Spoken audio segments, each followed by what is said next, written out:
Ce temps de confinement est arrivé un peu brutalement après le premier tour des élections municipales du 15 mars. Après quelques mois bien occupés par la campagne électorale, nous nous sommes retrouvés du jour au lendemain cloîtrés chez nous. Tout ce temps a été l'occasion pour moi de m'occuper un peu du potager, mais aussi de passer du temps en famille, notamment pour le travail scolaire.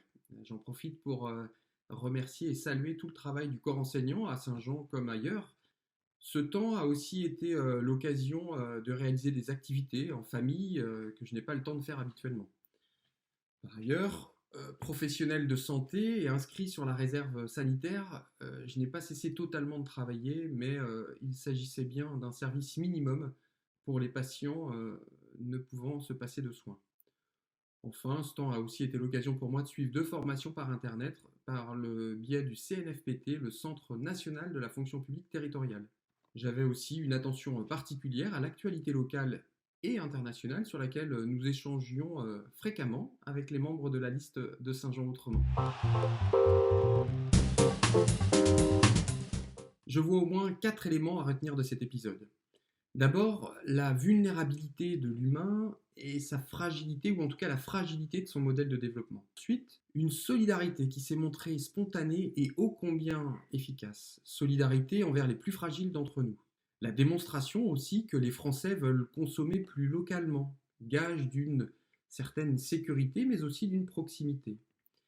Et le quatrième et dernier point, il est encore trop tôt pour à la fois considérer que la pandémie est derrière nous, mais aussi pour mesurer les conséquences annoncées comme catastrophiques au niveau économique. Toutefois, je reste convaincu que, ensemble et rassemblés, nous saurons nous relever et faire preuve de résilience et d'imagination pour organiser la vie d'après et offrir à nos enfants un avenir désirable. Non, la ligne directrice de notre projet reste la même. Je dirais même au contraire, cette ligne n'est que renforcée.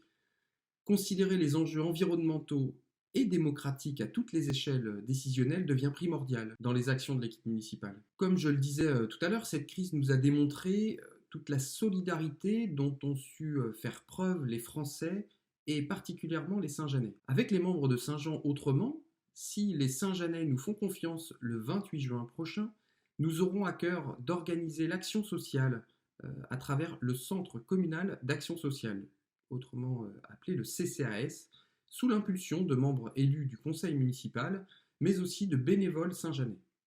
Tout ceci pour se mettre au service et pour œuvrer pour les plus fragiles d'entre nous.